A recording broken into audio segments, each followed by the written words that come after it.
Voici venue l'histoire d'un Zémidjan plus barbare que transporteur.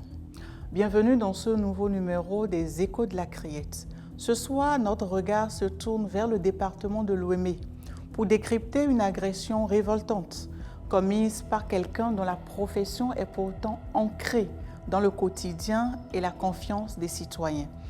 Un dossier douloureux où une simple commission pour sa mère a basculé dans le cauchemar pour une enfant prise au piège dans l'intimité d'une chambre close par un voisin sans scrupules. L'affaire oppose le ministère public, l'Institut national de la femme et la victime au nommé Sodopa Émile. Tout bascule le mardi 10 juin 2025 dans l'arrondissement d'Ekpe, commune de Semenkodji. Envoyée par sa mère acheter de la farine, une fillette de 10 ans à peine croise sur son chemin le sieur Sodopa Émile.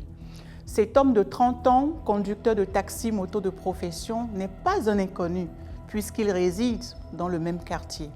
Abusant de cette proximité, le conducteur détourne la trajectoire de l'enfant et l'entraîne de force dans sa chambre, prenant soin de verrouiller la porte derrière lui.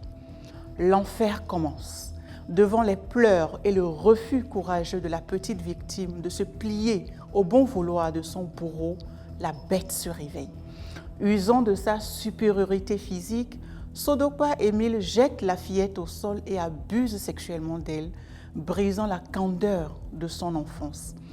Face à la monstruosité de cette agression sur mineur, les mailles de la justice se sont refermées sur le prédateur.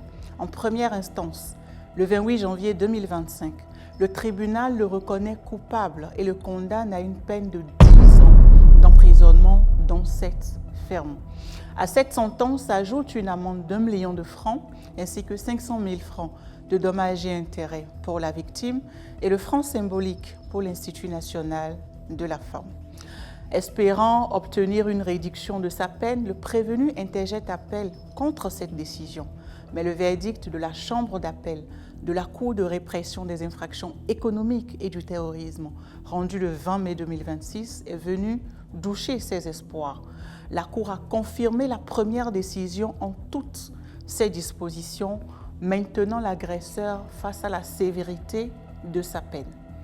Que retenir? La vigilance doit être absolue, même face au visage familier de nos quartiers qui exploitent la naïveté des plus jeunes. Bonsoir chez vous.